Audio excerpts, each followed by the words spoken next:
ভালোর দুনিয়া নেই এখন, ভালোর ভাত নেই। কেড়ে নেবে, মেরে নেবে, বন্দুক দেখাবে, বোম দেখাবে, তারাই এখন নেতা। বড় বড় সব ডক্টর, বড় বড় MBBS, বড় বড় শিক্ষিত লোক দাঁড়ালে ভোট পাচ্ছে না। চোর ডাকাত, খুনি, বদমাই, লুটেরা, চরিত্রহীন ডাকাত, ফ্রেববাজ, বাটপার, তারাই সব জিতে যাচ্ছে। কি দুনিয়া এলো! এটা মৌলানা হাফেজ সাহেব, মৌলী সাহেবকে দাঁড় করিয়ে দাও, কি ফতোয়া চলবে বাপরে বাপ। আর 3-4টে মার্ডার কেসের আসামি, কোনো ফতোয়া নেই। কি সমাজে ঘটছে না ঘটেনি? তো যাক, আমি যে কথা বলছিলাম, কিয়ামতের দিন আল্লাহ ওই আলেম বান্দারা আল্লাহ পাকের কাছে আবার আসবে। আল্লাহ পাক একদল লোক দুনিয়ায় আমাদেরকে পেয়ার করত, তারা আজকে ময়দানে মাহশরে দাঁড়িয়ে আছে। তারা আমাদের কাছে বলছে যে আমরা তাদেরকে যেন সাথে করে জান্নাতে নিয়ে যায়, কেন রসুল বলেছিলেন যে যাকে ভালোবাসবে তার সঙ্গে জান্নাতে যাবে। আজ আমরা শুনিয়েছিলাম, এ হাদিস শুনিয়েছি আমরা। আল্লাহ নবী আল্লাহ পাক বলবেন আমার বান্দা তো সত্য বলছে। এ ফেরেশতা, যাও এই উলামা বান্দাদের সঙ্গে তাদের সাথীদেরকে মান্যওয়ালা ভালোবাসা দিগকেও জান্নাতি করে দাও। জোরে বলুন সুবহানাল্লাহ। ওই ছেলেটা ওকে হাত ধরে টানছে, বলছে আয় জান্নাতে আয়, আয় জান্নাতে আয়। ও বলছে আমি জান্নাতে যাবো না, কপাল ফাটা জাহান্নামে যা। তাহলে কি কপাল ফাটা জাহান্নামে যা, তাহলে যাবিনি যখন কি করবি আর। বাবেরা হাসি খুশিতে বলছি ঠিকই। ও বাবারে, সব বেঁধে বুঁধে জলসা হয়, আর এগুলো গায়ে না দিলেও আবার ঠান্ডা লেগে যাচ্ছে। কিয়ামত এত কঠিন হবে, মাথার এক বেগদা ইখতিলা, এক হাত উপরে আল্লাহ সূর্য নামিয়ে দেবে। মানুষ তার মাথার খিনুগুনো গলে গলে নাক দিয়ে ঝরে ঝরে পড়বে। গল্প বলছিনি আমার ভাই, আমার আব্বা, আমার মায়েরা, মন দিয়ে শোনেন, গল্প বলছি না। কিয়ামত এত কঠিন হবে যেদিনে বাপ ছেলেকে চিনবে না, ছেলে বাপকে চিনবে না, মা মেয়েকে চিনবে না, মেয়ে মাকে চিনবে না, অর্থাৎ চিনেও তার সাথ দেবে না। এই কিয়ামত যেদিন কিন্তু উলামাদেরকে যারা দুনিয়ায় ভালোবেসেছে, হাক্কানি উলামা যারা দ্বীনের জন্য লড়াই করেছে, আল্লাহ তাওহীদকে জন্য, আল্লাহ নবীর রিসালাতের জন্য, ইনসাফের জন্য, মানবতার জন্য, আল্লাহর সৃষ্টির জন্য যে উলামারা লড়াই করছে, এই উলামাদের যারা সাথ দেবে, কিয়ামতের দিন তারা তাদের সাথে জান্নাতে যাবে। জোরে বলুন সুবহানাল্লাহ। খুব ভালো করে বোঝে। আমার রসুল বলছে তোমরা যদি আল্লাহর দয়া পেতে চাও তাহলে আল্লাহর সৃষ্টির উপরে দয়া করো। তোমরা যদি আল্লাহর দয়া পেতে চাও আল্লাহর সৃষ্টির উপরে দয়া করো। এক ইহুদি এসে আমার রসুলকে জিজ্ঞেস করছে ইসলামের সব থেকে ভালো কাজ কি? আল্লাহ নবী বলছেন খোদার তোকে খানা খাওয়ানো। জোরে বলুন সুবহানাল্লাহ। সেই ধর্ম আমাদের, কিন্তু আজকে সেই ধর্মকে সবাই মিলে মিটাবার জন্য উঠে পড়ে লেগেছে। হাত্তাকে আমার কলিকাতার মতো শহরে প্রকাশ্য মিডিয়ায় বাইট দিচ্ছে যে ইসলাম মুক্ত বাংলা চাই, ইসলাম মুক্ত ভারত চাই, ইসলাম ও মুসলমানকে রাখবো না আমরা এদেশে। বলছে না, বলেনি? কিন্তু আমাদের পরিকল্পনা কি? এত বড় কথা বলছে, এটা সংবিধানের পক্ষে না বিরুদ্ধে? তার কোনো ব্যবস্থা হচ্ছে? তার কোনো মামলা হয়েছে? তাকে কেউ অ্যারেস্ট করছে? তাহলে বুঝতে হবে এদের কথাকে তারা সাপোর্ট করছে যারা ক্ষমতার আসনে বসে আছে। এই জায়গায় আমাদের ভূমিকাটা কি? আমরা না আল্লাহর গায়েবী সাহায্যের আশায় আছি, না নিজেরাও কমসে কম ডিফেন্সের জন্য প্রস্তুত হয়ে আছি। কি যে আমাদের মনের আশা জানি না। আর আমাদের ঘরে এইগুলো জন্ম হয়েছে, আমাদের জন্য এদেরও কপালটা ফাটছে। প্রত্যেকে তার বাচ্চার ভবিষ্যৎ ভাবছে, আমরা আমাদের বাচ্চার ভবিষ্যৎ ভাবি না। যে আমাদের সময় যদি এত ভয়ানক ঘোষণা হতে পারে, তাহলে আমাদের বাচ্চাদের সময় কি হবে? একবারও ভাবছি না। আর যদিও বা আব্বাস সিদ্দিক একটু ভেবেছে, আমারই কওমের এক শ্রেণীর মানুষ আমাকে তো গালি গালাজ দিতে কিচ্ছু আর বাদ দেয়নি, বাপ মা তুলে সব দিন রাত গাল দিচ্ছে। আবার আমার কওমের মধ্যে অনেকে আবার যাতে এক না হয়ে যায় এটাকে আবার ডিভাইড করার জন্য পরিকল্পনা করছে। চলো আল্লাহর খুশির জন্য চেষ্টা করছি, বাকিটা আল্লাহর ফায়সালা। তবে বাবেদের, মায়েদের, যুবকদের বলে দিয়ে যায়, দুনিয়াতে আল্লাহ বা ছাড় দিয়েছে, ছেড়ে কিন্তু দেয়নি। একটা দিন আল্লাহ বা তোমাকে আমাকে উঠাবে, ওই দিনটা হবে ময়দানে মাশর। যে দিনে আল্লাহ বা জিবরাইল আলাইহিস সালামকে বলবে, এ জিবরাইল আমার জাহান্নামকে নিয়ে এসে আমার আরশের বাপাশে বেঁধে দাও। হযরত জিবরাইল আলাইহিস সালাম চলে যাবে, জাহান্নামকে নিয়ে এসে আরশের বাপাশে বেঁধে দেবে। 70,000 জিঞ্জিল দিয়ে আল্লাহ পাকে জাহান্নামকে বাঁধা হবে। এক একটা জিঞ্জিলে 70,000 করে ফেরেশতা ধরে রাখবে, তথাপিও জাহান্নামকে ধরে রাখতে পারবে না। জাহান্নাম লম্বা লম্বা জিভ বার করে গুনাহগার উম্মতিদেরকে ধরতে যাবে। এ যুবকের, এই দিনটা এত কঠিন দিন হবে যে দিনেতে বাপ নিজের ছেলেকে জমিনে শুইয়ে তার বুকের উপরে পা দিয়ে দাঁড়িয়ে যাবে, যে দিনেতে ছেলে তার বাপকে জমিনে শুইয়ে তার বুকের উপরে পা দিয়ে দাঁড়িয়ে যাবে, যে দিনেতে মা মেয়ের বুকের উপরে পা দিয়ে দাঁড়িয়ে যাবে, মেয়ে নিজের জনম দুঃখিনী মাকে জমিনে শুইয়ে দিয়ে তার বুকের উপরে পা দিয়ে দাঁড়িয়ে যাবে। এক কথাই যার উপরে যার জোর চলবে তাকে জমিনে শুইয়ে দিয়ে তার বুকের উপরে পা দিয়ে দাঁড়িয়ে যাবে। সাহাবা হুজুররা বলতে লাগলে, ইয়া রাসূলুল্লাহ, হাবিবাল্লাহ, এই রকমটা কেন হবে?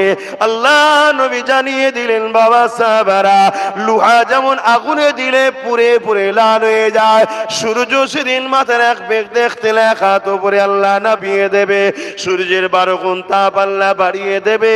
এই সূর্যের তাপেতে জমিনটা পুড়ে পুড়ে লাল হয়ে যাবে, এই জমিনে দাঁড়াতে পারবে না।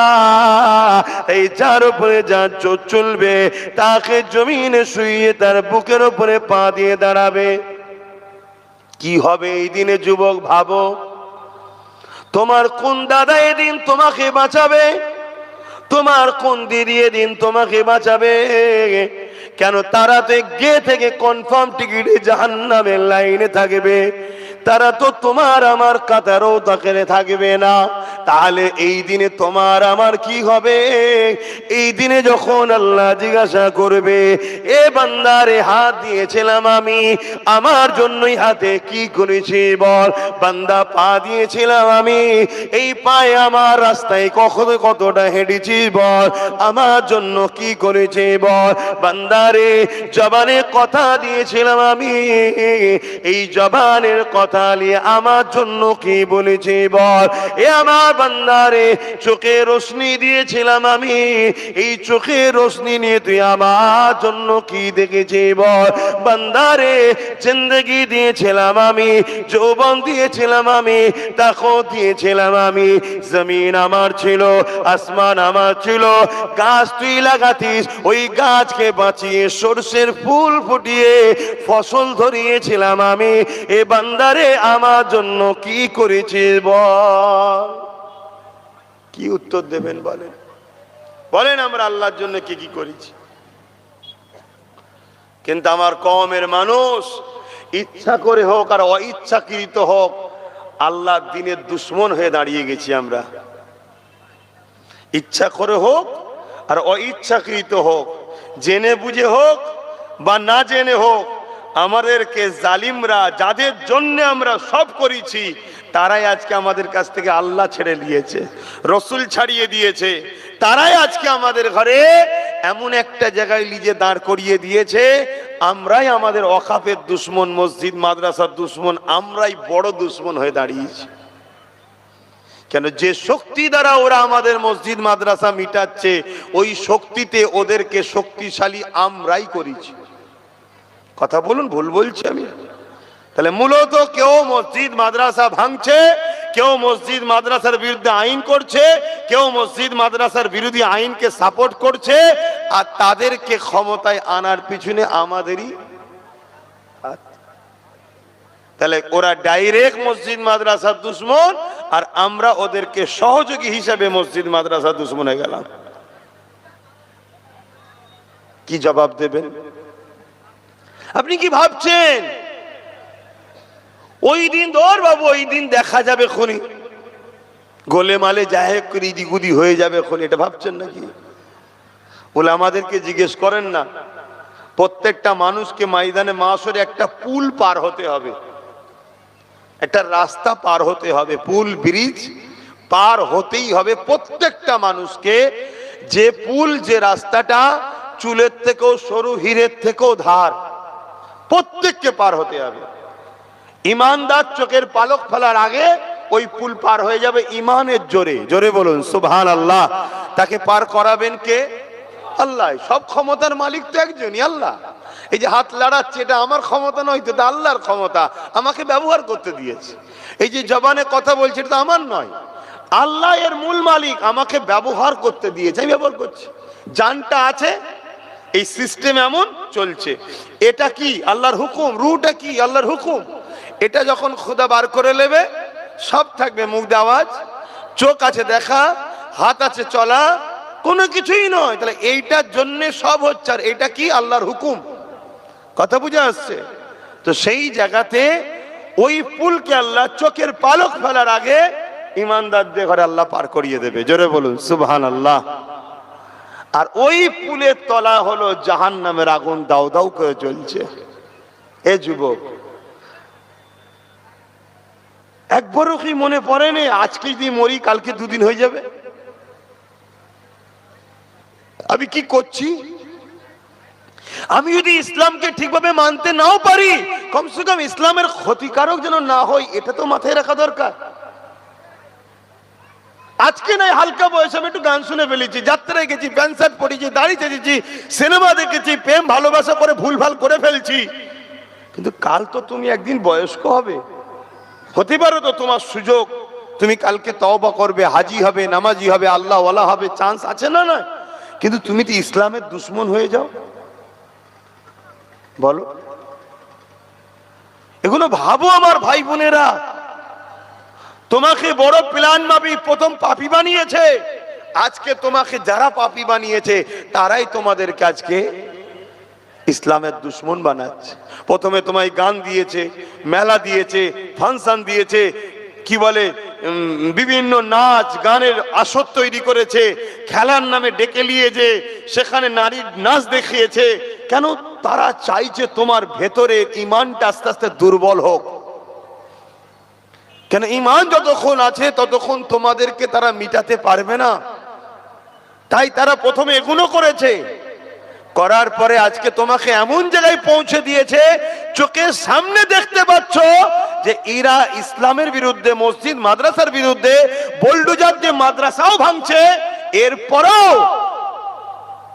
এদের বিরুদ্ধে তুমি তো বলতে পারোনি। যদি আব্বাস সিদ্দিকীর মতো কোনো উলামারা এদের বিরোধী করে, তোমার মনে হচ্ছে তাদেরকে গালি দেওয়া দরকার, কিন্তু ইসলামের দুশ্মনদেরকে তোমার সাপোর্ট করতে ভাল লাগছে। এটা তোমার ধ্বংসের আলামত। তুমি তওবা করো, আল্লাহর কাছে সেজদায় পড়ে কাঁদো। আমরা শাস্তি কাকে বলি আমরা ঠিক বুঝতে পারি না। প্রকৃত শাস্তি কি? গরিব হওয়া? এই প্রকৃত শাস্তি কি গরিব হওয়া? দুনিয়ায় গরিব কত বছর গরিব ভাই বলুন? দুনিয়ায় গরিবটা ক বছরের? সর্বোচ্চ ধরলি 100 বছর, সর্বোচ্চ ধরছি কত বছর? 1.5 ঘুমিয়ে কেটে যায়। ঘুমিয়ে থাকলে কি গরিব হয়? 50 বছর, 50-এর মধ্যে 15 বছর শিশু বয়স কাটে। বড় লোক গরিব কিছু বোঝে না। তাহলে এই সামান্য জিন্দেগিটা গরিবই। অথচ কিয়ামতের দিন গরিবরা ধনীদের থেকে 500 বছর আগে জান্নাতে যাবে। জোরে বলুন সুবহানাল্লাহ।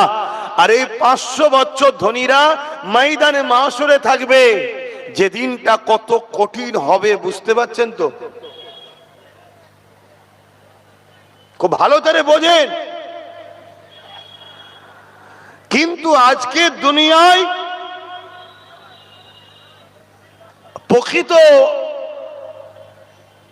আল্লাহ পাকের আযাব শাস্তি হলো কি, আল্লাহ যদি তোমাকে, খুব ভালো করে শোনেন, আল্লাহ যদি আপনাকে, আপনাদেরকে বা কাউকে তার থেকে দূরে সরিয়ে দেয়, এর থেকে বড় শাস্তি আর কি হতে পারে? যে আল্লাহ চাই না তুই আমায় সেজদা দে, শুনছেন? আল্লাহ তোমাকে সেজদা দিবার সুযোগ দিচ্ছে না, যে তুই আমায় সেজদা দে, এই সুযোগটা আল্লাহ তোমায় দেয়নি।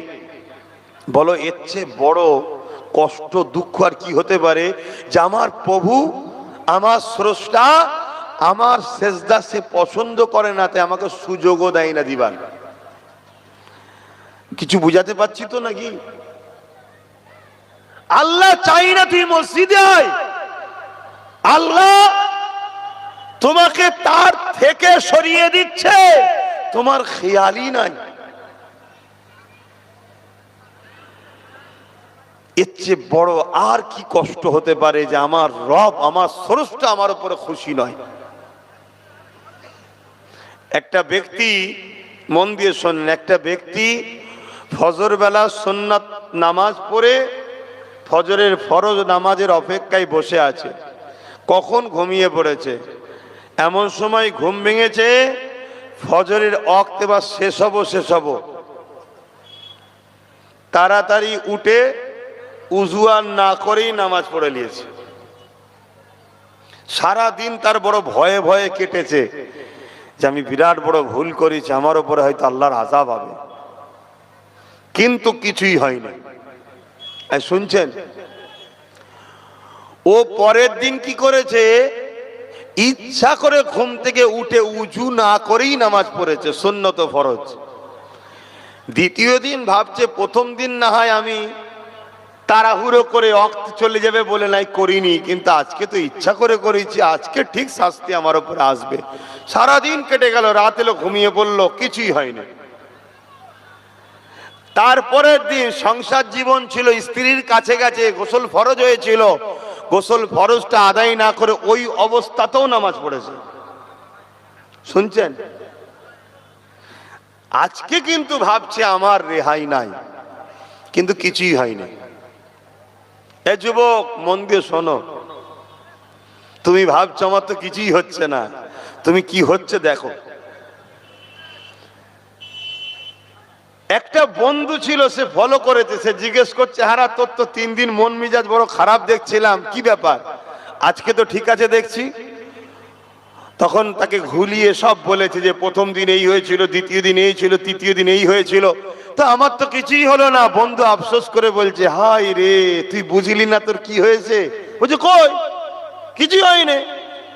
তখন বন্ধু জিজ্ঞেস করছে, কি হলে তুই ভাবতিস? আমি ভেবেছিলাম হয়তো আমার হাত ভেঙে যাবে, পা ভেঙে যাবে, কি অ্যাক্সিডেন্ট হবে, কি কোনো বিমারে পড়ে যাব, কি আসমান থেকে কিছু আমার উপরে আযাব আসবে, কই কিছুই হলো না তো।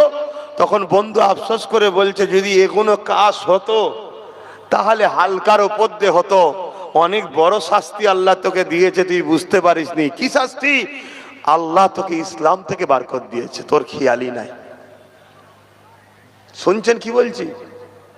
আমার কওমের ছেলে, যুবক, তুমি ভাবছো আমি গান শুনছি, ফাংশনে যাচ্ছি, যাত্রায় যাচ্ছি, মসজিদের দুশ্মনদের সঙ্গে দল করছি, মাদ্রাসা দুশ্মনদের সঙ্গে যাচ্ছি, কই আমার তো কিছুই হচ্ছে না। আমি লোককে মারি, গরিবকে মারি, একে মাথ ফাটাই, ওর জমি দখল করি, আমার তো কই কিছুই হচ্ছে না। এমন তো নয়, আল্লাহ তোকে ইসলাম থেকে বার করে দিচ্ছে। আর যে ইসলাম থেকে বেরিয়ে যাবে তার কবরে ঢোকার সাথে সাথে 99টা সাপ দেবে, দুমুখো সাপ আসবে, এবং তাকে সারা জীবন জাহান্নামে জ্বলতে হবে। আর একজন গুনাহগার যদিও জাহান্নামে ঢোকে, আযাব খাটার পরে একদিন না একদিন বেরিয়ে এসে আসবে, কিন্তু বেঈমান যে ঢুকবে, ইসলাম থেকে যে বেরিয়ে যে ঢুকবে, সে কোনোদিন আর জাহান্নাম থেকে বেরোতে। তো তোমার আমার কি একটু ভয় লাগছে না? হায় হায় হায়, যখন এসব গুলো দেখি, আলোচনা করি আর ভাবি আল্লাহ এরকম হয় কেন? আবার কোরআনে সূরা বাকারার কথা মনে পড়ে যে আল্লাহ বলছেন খতামাল্লাহু আলা কুলুবিহিম, যাদের অন্তরে আল্লাহ মোহর মেরে দেয় তারা পরিবর্তন হবার নয়। না আবু জেহেলকে নবী কম চেষ্টা করেছে? নবী চেষ্টা করেছে, নবী, যার মুখের কথা তো দূরের কথা, অন্তরে শুধু বলেছে আল্লাহ কাবাকে যদি কিবলা বানিয়ে দিতেন, মসজিদ আকসা থেকে মুখটা ঘুরিয়ে নিয়ে কাবাকে যদি কিবলা বানিয়ে দিতেন, ইব্রাহিম নবীর বানানো ঘরটা, আমি রাসূলুল্লাহ বড় খুশি হতাম।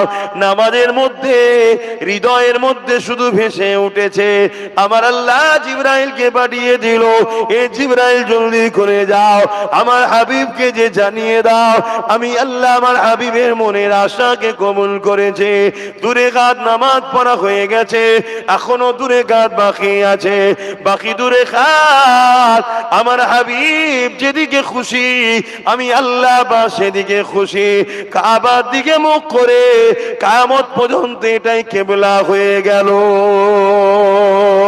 যে রাসূলুল্লাহ মুখ দিয়ে বলেন অন্তরের মধ্যে উদিত হয়েছে, আল্লাহ সঙ্গে সঙ্গে নামাজের মধ্যে যে না 4 রাকাত হয়ে যায় পরে রক্ত থেকে হবে খনি, না না না বন্ধু, তুমি যখন চেয়েছো এখনই কিবলা বানিয়ে দিলাম।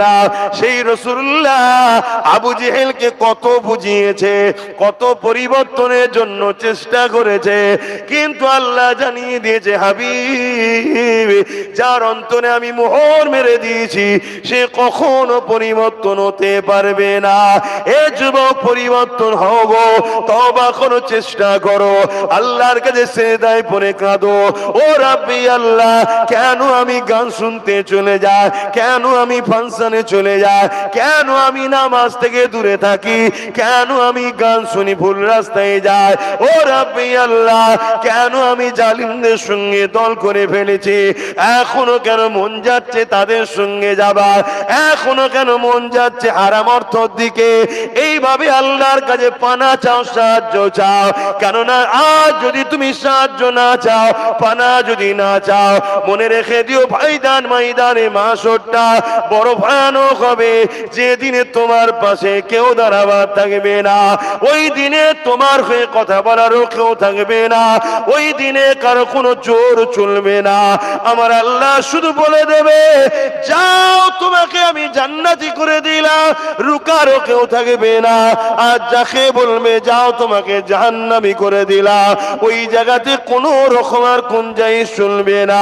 পা দুটো আসমানের দিকে করে জমিনের দিকে পা করে দিয়ে মাথা করে দিয়ে ঘিসড়ে ঘিসড়ে জাহান্নামে নিয়ে যাওয়া হবে। এ যুবক আল্লাহকে ভয় করো। আল্লাহ রসুল বললেন আখরি জামানায় একটা দিন আসবে আমার উম্মতরা প্রচুর মার খাবে। শুনছো তো আমার যুবক বলো, এই ভাইয়েরা শুনছো তো নাকি? আল্লাহ নবী বললেন একটা সময় আসবে আখরি জামানায় আমার উম্মতরা প্রচুর মার খাবে। এমনকি রসুল বলেছেন ক্ষুধার্ত পশুরা যেভাবে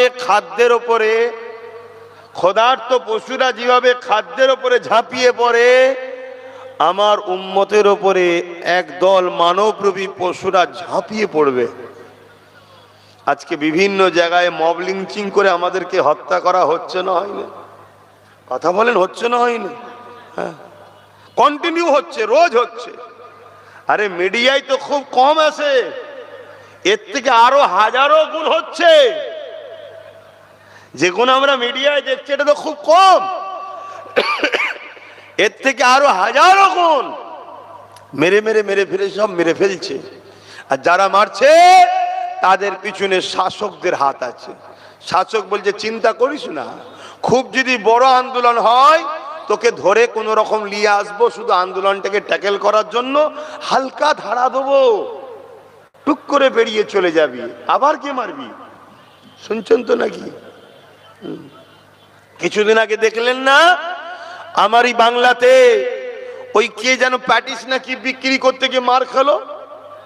হ্যাঁ, দেখেছেন তো নাকি? তবে মার খাওয়ার কপালও করেছি আমরা, কি করা যাবে। তো মার খেলো, খাবার পরে একটা চারিদিকে ঝড় উঠেছে, নিন্দার ঝড়, নিন্দার ঝড়। মমতা দেখছে রে মোল্লা যত দিদি না কেস দি না ধুরি, তাহলে তোমার ভোটটা চলে যাবে। আবার ওপরে ফোন করলো, হ্যালো, একটু দেখাবার মতো করে ধরতে হবে, বুঝলেন, না হয় মুসলমান জেগে গেলে আবার আমার পাশ থেকে চলে গেলে, নওশাদের দিকে তো এমনি মুসলমান হু করে যাচ্ছে, তাহলে রুকে রাখতে পারবো না। এদের যদি রুকে না রাখি, ওরা যদি এক জায়গায় হয়ে যায় না, তোমাদের সাইজ করে ফেলবে। কথা বুঝে আসছে? একটু ধরতে হয়, তাহলে তা তাড়াতাড়ি ধর ধর ধর ধর ধরে ফেললো। ধরতে দেরি, বেরোতে দেরি হয়নি। কি ভুল বলছি? আবার জেল থেকে বেরিয়ে গেল না? হ্যাঁ। আর যখনই জেল থেকে বেরিয়ে গেল, প্যাটিসওয়ালা ভাবছে এবার আমাকে মেরে ফেলবে, জানে খুন করে দেবে একদম। ওই জন্য ও বেচারিও তাড়াতাড়ি তবলা তবলি গুছিয়ে নিজের দেশের ঘরে পালিয়ে গেছে।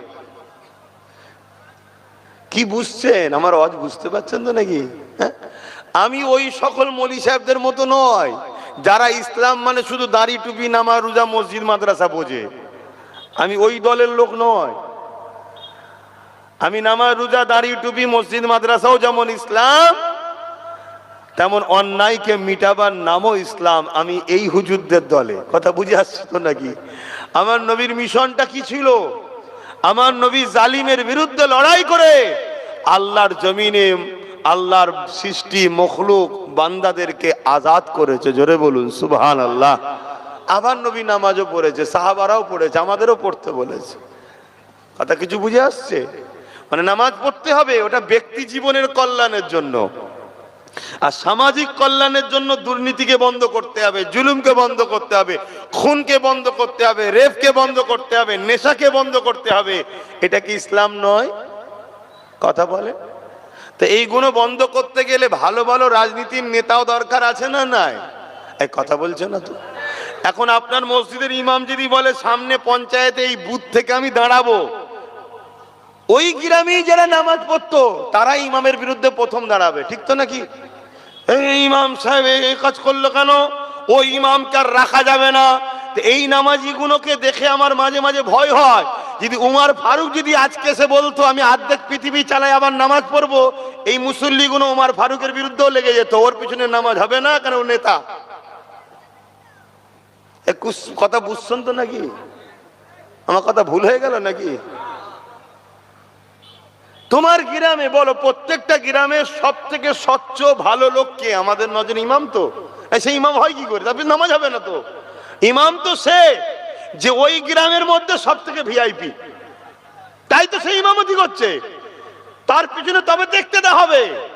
মসজিদে দাঁড়িয়ে আছে 50 জন, ওই 50 জনের মধ্যে থেকে যদি কেউ থাকে ইমামের থেকেও ভিআইপি, তাকে ইমামতি করতে হবে। শুনছেন তো নাকি? তাহলে সেই জায়গায় ইমামকে যখন আমি এত সৎ মনে করি, এত স্বচ্ছ মনে করি, এত ভালো মনে করি, তাহলে সেই ইমাম যদি বলে যে হারা আমি একটু দাঁড়াই না, তাহলে বিরোধী হয় কেন? আচ্ছা, ইমামকে দাঁড়াতে হবে না। ইমাম যদি বলে এক কাজ কর, আমি তো তোদের ইমাম, আমার ভাইটা তো ও জেনারেল লাইনে পড়াশোনা করেছে, এলে একে কমসে কম দাঁড় করা, আমি দায়িত্ব নিচ্ছি, আমার ভাই কোনো সমস্যা করবে না, করলে আমি ইমাম আছি। ইমামের কথা বিশ্বাস করবে? তাহলে মুসলমান নিজের কওমে ধর্ম গুরুকেই বিশ্বাস করে না, তো এ জাতিকে লুটবে না তো কাদের লুটবে? হ্যাঁ, আজ আমি আব্বাস সিদ্দিকী জলসা করি, ধর্ম প্রচার করি, আমি নাই কোনো জায়গায় দাঁড়াইনি, দেখুন আমি আমার ভাইটাকে দিয়েছি, তুই দাঁড়া। আর আমি লোককে বলেছি যে আমার ভাইয়ের সাথ দাও, আমি জিম্মেদার হচ্ছে আমার ভাইয়ের সাথ দাও। আমার কথা শুনে অনেক জায়গার মানুষ দিয়েছে, বিশেষ করে ধন্যবাদ জানাই ভাঙরের মানুষকে, তারা জিতিয়েছে আমার ভাইকে। কি আমার ভাই কাজ করছে না করে না? পুরো বাংলায় সব জায়গায় লড়াই করছে না করে না? হ্যাঁ কি না বলবে তো? না হয় সেটা বলো যে না করে না। আজকে একদিকে দিদি ওয়াকাবের বিরুদ্ধে, মুদি ওয়াকাবের বিরুদ্ধে, আর নওশাদ কি সুপ্রিম কোর্টে কেস চালাচ্ছে। এখনো যে কটা মসজিদ মাদ্রাসা কবরস্থানের উপর আঘাত হয়নি, এর কেস চালানোতে এখনো রুকে আছে। এখনো খোঁজ রাখেন আপনারা? আপনারা তো তা রাখবেন না কেন? 200 টাকা তো দেয়নি, মুরগির বিরিয়ানি দেয়নি, খোঁজ নেই। তো যাক, একটা জিনিস বুঝাতে গিয়ে বললাম, ভাবুন কি আবার বলাটা হারাম হয়ে গেল নাকি? যে এইটা কি হলো? সর্বনাশ সর্বনাশ সর্বনাশ। তওবা তওবা তওবা। জলসার মাহফিলে, ধর্মীয় মাহফিলে এ কি হলো? এটা মনে হচ্ছে নাকি? যদি এটা মনে হয়, সেই দিন মনে হয়নি নবী দিবসের ব্যানারে যখন ফাসেক ফাজেল ইসলাম বিরোধী, পাক হতে জানে না, পিশাব করে ইস্তেঞ্জা করে পবিত্র হতে জানে না, ইসলামের দুশ্মনগুলোকে নিয়ে এসে যখন নবী দিবসে মেম্বারে তোলা হয়, মাইক ধরে বলে ভাইও বেহেনো বলে, তখন মনে হয়নি এটা কি হচ্ছে? যখন ইফতার পার্টির নামে আমার ধর্মের একটা ফরজ ইবাদতকে নিয়ে খেলা করা হয়, তখন মনে হয়নি যেটা কি হচ্ছে? যখন কলকাতায় রেড রোডে ঈদের নামাজে মহিলাদের যেতে নেই, মুসলিম মহিলাদেরও যেতে নেই, সেখানে একটা মাদ্রাসা মসজিদ দুশ্মন মমতা যখন রেড রোডে যাচ্ছে, তখন মনে হয়নি যে নামাজকে নিয়ে রাজনীতি হচ্ছে? আমার কথাটাই মনে হচ্ছে রাজনীতি হচ্ছে। তাহলে জানতে হবে তুই কপাল ফাটা হয়ে গেছিস, এই জন্য আমারটাই তোর বুকে ব্যথা হচ্ছে আর অন্যটা তোকে মনে হচ্ছে এটা ঠিক হচ্ছে। কি গো, আপনাদের বুকে কারো ব্যথা হয়নি তো? যদি হয় ওই একই লাইনে, তাহলে আবার কি? ফেলো করি মা কোতেল, তুমি কি আমার পড়? আমার ডাইরেক্ট কথা দিনের জন্য বলে যাব, যার ভাল লাগবে নেবে, না ভাল লাগবে না লাগবে, আমি কি করতে পারি? তবে বাপেরা মনে রেখে দিও, ওই কবরের জমিনে তোমাকে আমাকে একা যেতে হবে। প্রতিদিন এই মাটি তোমাকে আমাকে ডাকে আর বলতে লাগে, এ মনুষ্য জাতি রে, এত অহংকারের সঙ্গে আমার বুকের ওপর দিয়ে ঘুরে ঘুরে বেড়াচ্ছিস, জানিস আমার বুকের ভেতরে তোকে একদিন আসতে হবে। আমি কবর একা থাকা জায়গা, আমি কবর পোকামাকড়ের জায়গা, আমি কবর অন্ধকার জায়গা। এই কবরে আসার আগে তৈরি হয়ে আয়, নচে তোর এখানে কিন্তু বড় কঠিন মুসিবতে পড়বি। এ যুবকেরা, তরুণেরা, বাপেরা, এখানে এতগুলো বাপ ভাই বসে আছে, মা বোনেরা দূরে দূরে আছে, কেউ কি বলতে পারবেন কালকে তো দূরের কথা, আজকে সূর্য ডুবার আগে আপনার জিন্দগিটাও ডুবে যেতে পারে, তাই তো নাকি? সূর্য তো ডুবতে না অনেক বাকি। হ্যাঁ, 4টে পর্যন্ত করার কথা, আসতে দেরি হয়ে গেছে, আর আধ ঘন্টা বলি 4:30। এখানে নামাজ করে নেবেন কোনি কি? নামাজ পড়াবার একটা কাউকে রেডি করেন, এখানে একটা নামাজ পড়াবার কাউকে রেডি করেন। কেন, আমি মুসাফির হালে আছি, না আমি পড়িয়ে দিতাম। একটা কাউকে রেডি করেন, করে রেডি থাকেন, 4:30 এখানে নামাজ করে নেবেন। ওয়াক্ত আছে, ঘাবড়াবার কিছু নেই। আচ্ছা ঠিক। তাহলে কবর প্রতিদিন তো আমাদেরকে ডাকছে, সেই কবরের কথা কি আমরা ভাবি? অথচ আল্লাহ পাক কোরআনের মধ্যে বললে, ওয়াল তানজুরু নাফসুম মা কদ্দামাত লিগাদ, প্রতিটা নফসের উচিত পরকালে বেশি বেশি করে ভাবা কি হবে আমার পরকালে। এই দুনিয়ার জিন্দেগি তো আসল জিন্দেগি নয়, আসল জিন্দেগির জন্য তো দুনিয়ার জিন্দেগিতে পরীক্ষা দিবার জন্য এসেছি। আসল জিন্দেগি যে জায়গায়, ওখানে দুটো জায়গা আছে, একটা হলো চিরশান্তির, আর একটা হলো চির কষ্টে। যেমন যৌবনে যদি তুমি আমি মেহনত করে নি, তাহলে দুনিয়ার জমিনে তুমি আমি প্রতিষ্ঠিত হয়ে যাব। আর যদি যৌবনের সময় পড়াশোনা না করে খেলাধুলা করে যদি 20-30 বছর কাটিয়ে দিই, তাহলে কিন্তু পরবর্তী জীবনটা তোমার আমার বেকার হয়ে যাবে। তাই দুনিয়াবি জিন্দেগিতে তুমি আমি যদি একটু কষ্ট করতে পারি, আসল জায়গা পরকালে, ওখানে তুমি আমি শান্তি পেয়ে যাব। আর এখানে যদি তুমি আমি আনন্দ ফুর্তির মধ্যে কাটিয়ে দিই, তাহলে আখিরাত তোমার আমার বরবাদ হয়ে যাবে। এ নওজওয়ানেরা, তরুণেরা, এ নবী পাকের প্রেমিকেরা, এরপরও বলে যে আল্লাহ তওবাকারীকে বড় পছন্দ করে। যারা অন্যায় করে ফেলেছে, যারা ভুল করে ফেলেছে, যাদের দ্বারা অন্যায় হয়ে গেছে, ভুল খাতা হয়ে গেছে, এখনো সময় আছে তওবা করে না। বাকি জিন্দেগিটা আমার রাসূলুল্লাহ দ্বীন ইসলামের পাহারাদার হয়ে কাটার, বাকি জিন্দেগিটা আমার রাসূলুল্লাহর হয়ে গোলামি করে কাটার, বাকি জিন্দেগিটা যিনি দিয়েছে তিনার দাসত্ব করে কাটার। এ যুবকেরা, তরুণেরা, বাপেরা, আখিরাত বড় ভয়ানক হবে। তওবা করে নাও, তওবা করে নাও। কেন আল্লাহ তওবাকারীকে বড় পছন্দ করে। আল্লাহ পাকের কাছে ক্ষমাটা চেয়ে নাও। যেমন ইতিহাসের তারিখের মধ্যে পাওয়া যায়, হযরতে মুসা আলাইহিস সালামের জমানাতে এক যুবক ছিল যে কিনা ক্ষমতা ক্ষমতার জোরে বড় অন্যায় করেছে, বড় পাপ করেছে, অত্যাচার করেছে। এমন কিনা দেখা যায় প্রতিদিন একটা একটা করে নারীকে তার বিছানাতে সে নিয়ে আসতো। এরকম অসভ্যতা কাজও করেছে। প্রতিদিনের না একদিন সে বাজারে গেছে, বাজার থেকে এক গরিব ঘরের কন্যাকে নারীকে খরিদ করে নিয়ে এসেছে। তৎকালীন সময়ে 60 দিরহাম টাকা দিয়ে খরিদ করে নিয়ে এসেছে। এই নিয়ে আসার পরে যখন রাত্রি তার খাস কামরাতে যেতে লেগেছে, ওই সময় যুবকটা দেখতে লেগেছে ওই নারীটা এমন করে থরথর করে কাঁপে আর চোখ ভরা পানি কাঁদতে লেগেছে। এই যুবকটা বলতে লেগেছে, কেন আপনি কাঁদতে লেগেছে? আপনি তো আমার থেকে অর্থ নিয়ে খুশি মনে এসেছে, আজ আপনি কেন কাঁদছে? ওই কন্যা নারীটা বলতে লেগেছে, এ যুবক রে, আমি কোনো খারাপ চরিত্রহীন নারী নয়, অভাবের জ্বালা কয়েক মাস ধরে রাস্তা খুঁজছি বিপদ থেকে বাঁচার কোনো উপায় না পেয়ে আজকে তুমি আমাকে অর্থ দিয়ে খরিদ করে এনেছো। কিন্তু পাপের কাছে যখন আগিয়ে এসেছি আমার আল্লাহ পাকের কথা মনে পড়েছে, আমার আল্লাহর ভয়েতে আমি কাঁদতেছি ও কাঁপতেছি।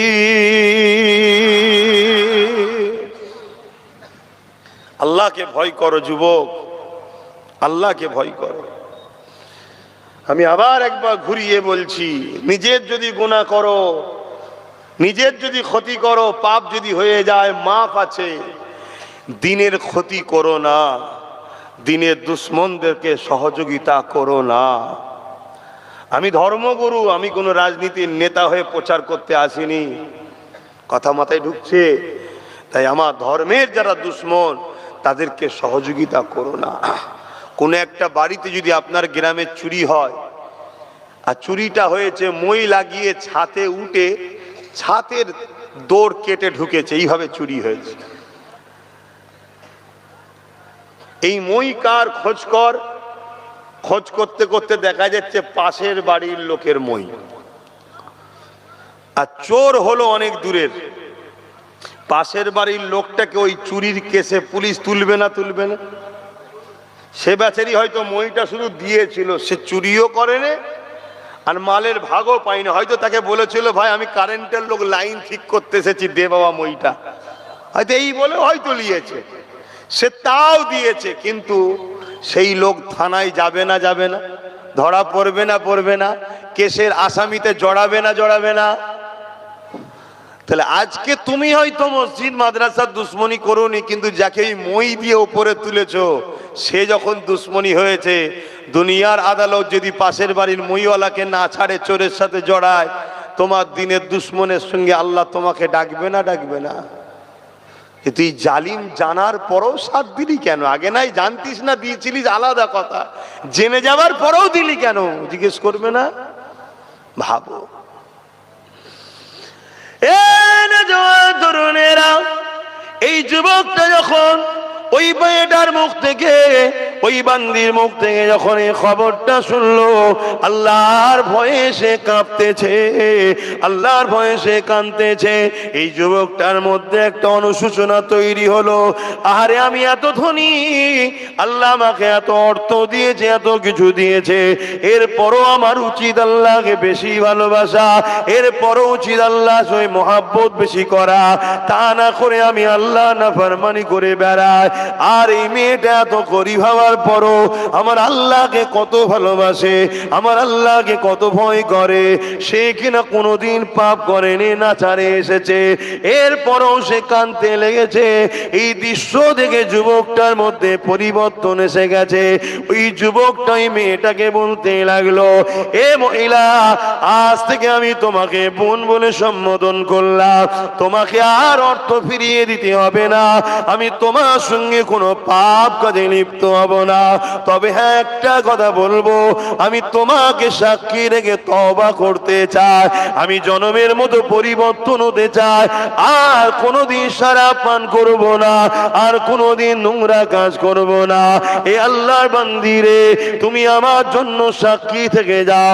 ওই মেয়েটার সামনে সাক্ষী রেখে ওই যুবকটা তওবা করে নিল। আল্লাহর বান্দিটা চলে গেল। এই যুবকটা রাত্রে কান্না শুরু করলো, ও রাব্বি আল্লাহ, কত অন্যায় করেছি, কত ভুল করেছি, কত পাপ করেছি, আজ আমি তওবা করলাম, আপনি কি আমাকে ক্ষমা করে দেবেন, মাফ করে দেবে? এইভাবে কাঁদতে কাঁদতে কাঁদতে কাঁদতে গভীর রাত হয়ে গেছে। আরে ছেলেটা কাঁদতে কাঁদতে কখন বিছানাতে পিঠ দিয়ে শুয়ে পড়েছে। সূর্য উঠেছে, লোকেরা সবাই উঠতে লেগেছে। সূর্য উঠেছে, লোকেরা সব প্রতিবেশীরা উঠতে লেগেছে। সবাই ওই বাড়ির দিকে তাকিয়ে রয়েছে। সবাই জানে গ্রামের এই ঘরের যুবকটা বড় ক্ষমতাশালী, বড় অর্থশালী, বড় নোংরা ছেলের বিরুদ্ধে কেউ কিছু বলতে পারে না। তাই সবাই অপেক্ষা রয়েছে, না জানি আজকে আবার কোন মহিলা সর্বনাশ করলো। কিন্তু ঘরের দরজার গোড়ায় যারা আগিয়ে আসে যাবার পথে দেখতে লেগেছে, ঘরের দরজায় গায়েবী ভাবে লেখা হয়ে গেছে, গত রাত্রে এই যুবকটা আল্লাহ পাকের কাছে তওবা করে নিয়েছে। আর আমার আল্লাহ তওবাকারীকে বড় পছন্দ করে। আমার আল্লাহ এর গুনাহ মাফ করে দিয়েছে। এর জানাজা যারাই মরবে, আমার আল্লাহ পাক তাদেরও গুনাহ মাফ করে দেবে। অর্থাৎ ওই যে কাঁদতে কাঁদতে ঘুমিয়েছে, ওই ঘুমটা ঘুম আর ছিল না, ওই ঘুমটা যুবকের জন্য মওত হলো। ওই যুবকটা কত সৌভাগ্যবান, মরণের আগে তওবা করে নিল, আল্লাহ তাকে মাফ করে দিল। আমি কখন মরবো আমি জানি, বলো? আপনারা জানেন? আপনি কখন মরবেন কেউ জানে? তাহলে কালকের অপেক্ষা নয়, আজকেই তওবা করুন। আসর থেকে নামাজ আর কাজা নয়, আজকেই তওবা করুন যে আর কখনো খারাপ রাস্তায় নয়। যদিও হয়ে যায় সঙ্গে সঙ্গে আবার তওবা করুন। শুনছেন তো? আবার যদি তওবা করার পরে আবার হয়ে যায়, আবার তওবা করুন। কিন্তু তওবার সময় নিয়তটা যেন পাকা থাকে, কেন আল্লাহ অন্তরের খবর জানে। শুনছো তো ভাইরা? আল্লাহ অন্তরের খবর জানে। রাসূল পাক সাল্লাল্লাহু আলাইহি ওয়াসাল্লামকে সাহাবারা জিজ্ঞেস করছেন, হুজুর যদি তওবা করে আবার যদি পাপ করে আবার যদি তওবা করে কতবার? আল্লাহ নবী বললেন, যতবার তওবা করবে বান্দা আল্লাহ পাক ততবার ক্ষমা করবে। জোরে বলুন সুবহানাল্লাহ। কত দয়ালু আল্লাহ! সেই আল্লাহ ছেড়ে দিয়ে যুবক আমরা দূরে আছি। আমি বলতে আবার বাধ্য হচ্ছি, তোমাদের ওই বাঁশটা দিবার কারণ কি মনে হচ্ছে? ওই বাঁশটা দিবার কারণটা কি মনে হচ্ছে? এইটুকু বিবেক বুদ্ধি জ্ঞান আল্লাহ দেয়নি? ওই বাঁশটা দিবার কারণ হচ্ছে ওইদিকে সরষে চাষ করেছে যাতে চাষের ক্ষতি না হয়, তাই তো নাকি? তাহলে ওই দিকটায় কেন রয়েছে তোমরা? দেখো কাকে বলছি, কে শুনছি।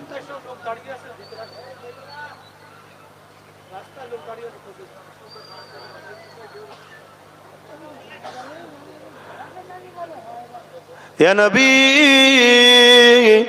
সালাম।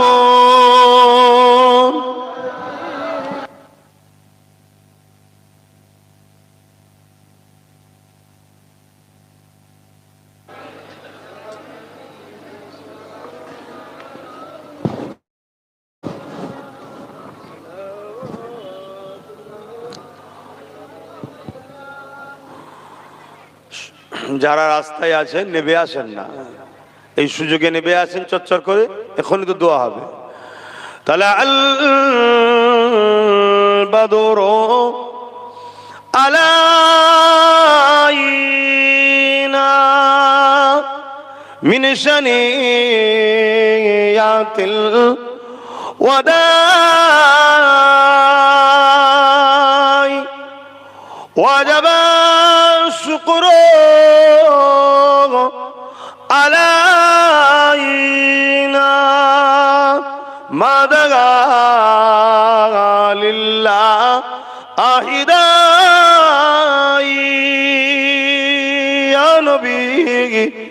সালামুন ইয়া রাসূল ইয়া হাবিব সালাম।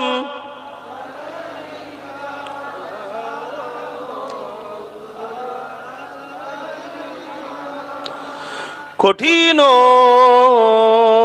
হাসরের দিনে কি আছে মোদের কপালে, গুনাহগার উম্মাহ আত আপনার লইবেন সঙ্গে মাহশরে। নবী সালামুন ইয়া রাসূল সালামুন ইয়া হাবিব।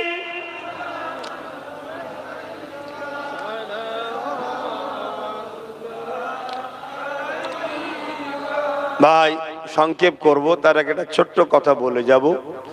কেন আমার ওয়াজকে নিয়ে নানা রকম ভাবে কাটিং করা হয়, ছোট ছোট ছোট ছোট করে ছাড়া হয়, 20 সেকেন্ডের, 30 সেকেন্ডের, 1 মিনিটের, 1.5 মিনিটের করে ছেড়ে সমাজে একটা বিভ্রান্তি তৈরি করা হয়। আমার ফটো খেলি এআই করা হয়, অনেক কিছু করা হচ্ছে, যাতে করে একটাই কারণ, আমি এই যে আপনাদের ঘরে সংগঠিত করছি, ঐক্য করছি, জালিমদের হাত থেকে এবং দুনিয়ার বরবাদি থেকে বাঁচাবার চেষ্টা করছি, তাতে যাতে আপনারা আমাকে ভক্তি না করে আমার কথা থেকে দূরে সরে যান, এটার প্ল্যান জালিমরা করছে, ইসলাম বিদ্বেষীরা করছে, মুনাফিক মুসলমানরা করছে। যেমন তার মধ্যে থেকে একটা বিষয় হলো, আমার একটা ছোট্ট বক্তব্য ছেড়েছে, আব্বাস সিদ্দিকী বলছে টিএমসি কে ভোট দেওয়া হারাম, ভোট দিলে ঈমান চলে যাবে। আপনারা দেখেছেন তো এটাকেও? অ্যাকচুয়ালি কথাটা শুধু এইটুকু নয়, আরো কথা আছে। সম্পূর্ণ না দিয়ে এইটুকু যখন দেবে, মানুষের মধ্যে একটা বিভ্রান্তি ছড়াবে না? ছড়াবে না? ছড়াবে। তাই এর একটা বিভ্রান্তি ছড়াতে চাইছে, তাই পুরো বিষয়টা এসেছি যখন একটু আপনাদেরকে জানানো দরকার মনে হচ্ছে। আপনারা জানতে চান? হাত তুলে সাক্ষী দেন। জানতে চান তো?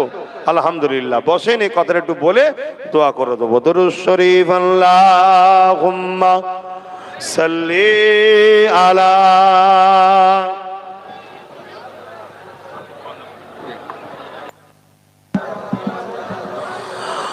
ওয়ালা আলি সাইয়্যিদিনা।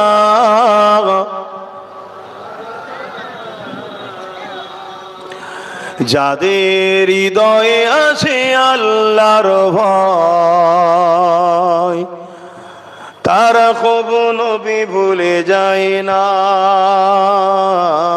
আল্লাহর প্রেম ছাড়া এই দুনিয়ায় কারো কাছে কোনো কিছু চাই না।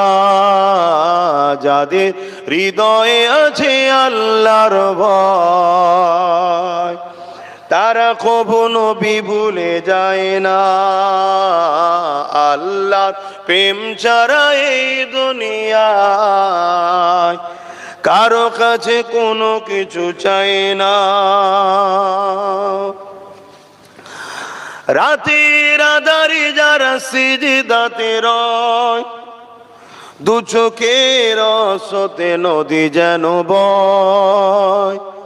রাতের আধারে যারা সিজদাতে রয়, দু চোখের রসতে নদী যেন বয়। ছলনার ঘাছানি যতই আসো, ছলনার ঘাছানি যতই আসো, পিছনে ফিরো তাকায় না। যাদের হৃদয়ে আছে আল্লাহর ভয়, তারা কবু নবী ভুলে যায় না।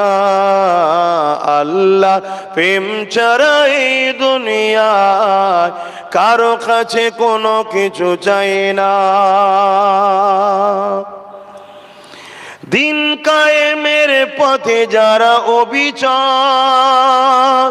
তারা হলো আল্লাহর প্রিয়জন।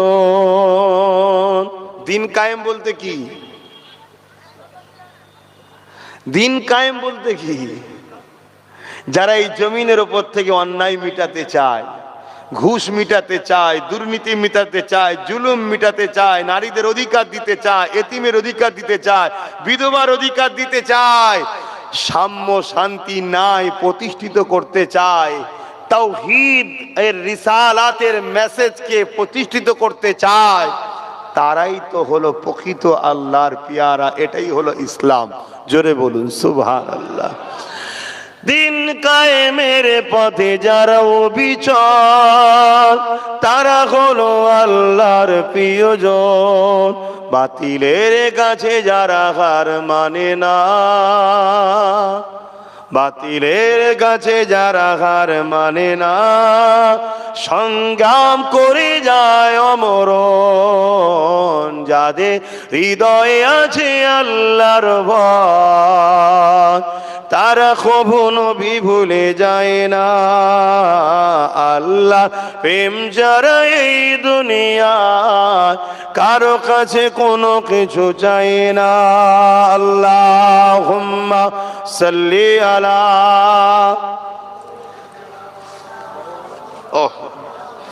ওয়া আলি সাইয়্যিদিনা